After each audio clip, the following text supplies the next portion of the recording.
Hi guys, for today's video, nandito po tayo ngayon sa GBL Hospital at dito po tayo magtuturo ng dance. Aakyat po tayo sa taas sa may auditorium at doon tayo mag-aantay sa mga magsasayaw for today. Ayan, magsasayaw yung mga nurses and doctor. So ayan guys, tara-tara sa taas. May Thursday din pala sila dito guys, hindi lang pala Wednesday. So ngayon is Wednesday, ayan. Kung ano-ano na lang ng mga fitness ang ginagawa nila dito para magiging healthy din sila. So, lalabas na tayo dito guys at nandito na tayo sa may auditorium. Yan, may pulis pala dito, nagbabantay din. So, para safe yung hospital. So, nandito na nga po tayo, guys. Papasok na tayo here. Nandito na tayo, guys. Sa may dance naman. Hello po. Napaaga po ako. Ako po yung magtuturo ng sayaw. Opo. Mag-CR muna po ako.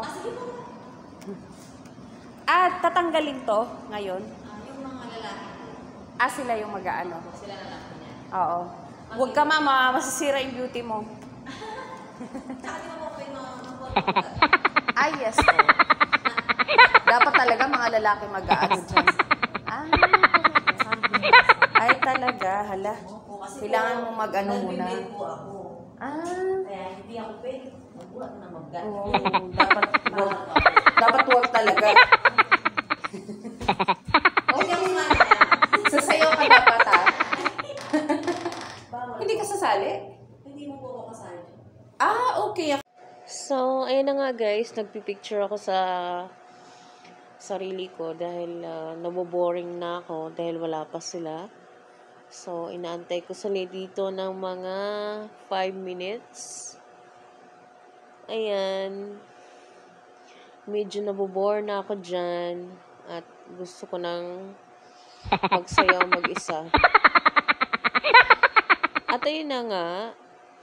At maya-maya, mga after ng pag-picture-picture ko sa sarili ko dyan. So, biglang may dumating na 2. And then, sunod, may dumating na 5. So, ayan, ang dami-dami na nila. Sunod na silang dumarating. And then, ayun na nga, may dumating pang 4. So, ayun na nga, mag-start na ako ng dance. So, ayun na nga guys, pasensya na at hindi ko na video yung sarili ko dahil hindi ako nakapag-prepare.